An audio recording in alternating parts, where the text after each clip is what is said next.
స్థానంలో ఉన్నందుకు నాకు ఇంకా సంతోషంగా ఉంది. ఉపాధ్యాయుడు అంటే ఒక గొప్ప మహానుభావుడు. ఎంతో మంది విద్యార్థుల జీవితాలను తీర్చిదిద్దగలిగే సామర్థ్యం కలిగినది ఎవరికీ లేదు, కేవలం ఉపాధ్యాయునికే. అలాంటి ఉపాధ్యాయుల్లో స్థానాలలో నేను మరియు నా 10వ తరగతి విద్యార్థులు ఉన్నందుకు నాకు ఇంకా సంతోషంగా ఉంది.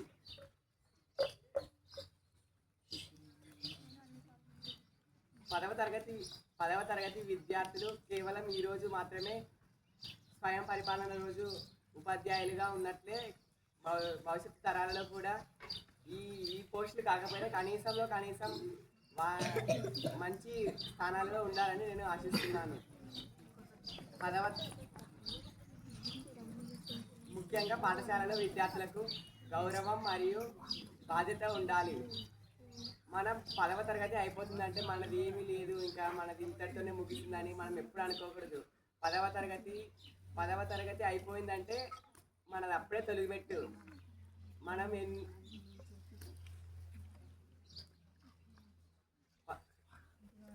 మనకు ఎన్నో బాధ్యతలు ఉంటాయి. మనం వాటిని మనం సద్వినియోగం చేసుకోవాలి.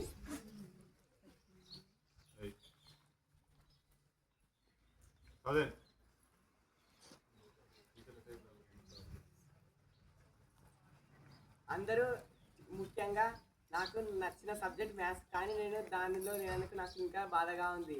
కానీ ప్రధానోపాధ్యాయులు పోస్టులో ఉన్నందుకు నాకు చాలా ఆనందంగా ఉంది. వెలిగే దీపం విద్యార్థి అయితే వెలిగించే దేవుడు ప్రధానోపాధ్యాయులు. అటువంటి ప్రధానోపాధ్యాయుని పోస్టులో ఉన్నందుకు నాకు ఈరోజు ఎంతో చెప్పలేనంత సంతోషంగా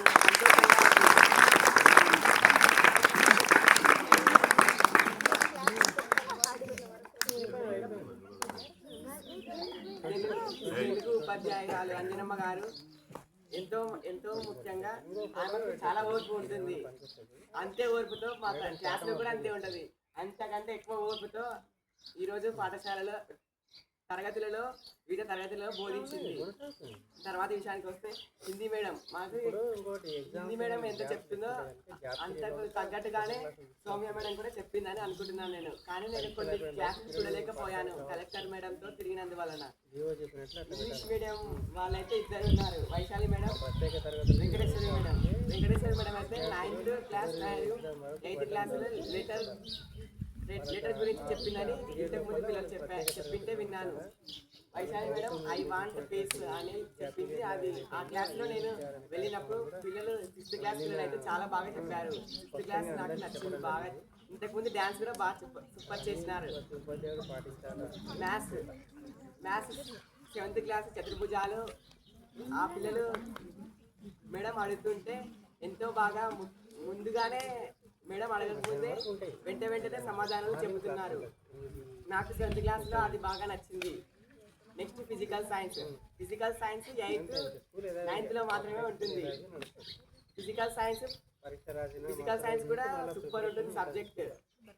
9th క్లాస్లో నేను వెళ్ళినప్పుడు పని మరియు శక్తి అని మేడం చెప్తుంది. అప్పుడు నేను న్యూటన్ 3వ గమన నియమం అడిగితే ఎవరు చెప్పలేకపోయారు. అది నాకు బాధగా అనిపిస్తుంది. నెక్స్ట్ టైం అది ఎవరు రిపీట్ చేయకూడదని 9th క్లాస్ వాళ్ళని నేను కోరుకుంటున్నాను.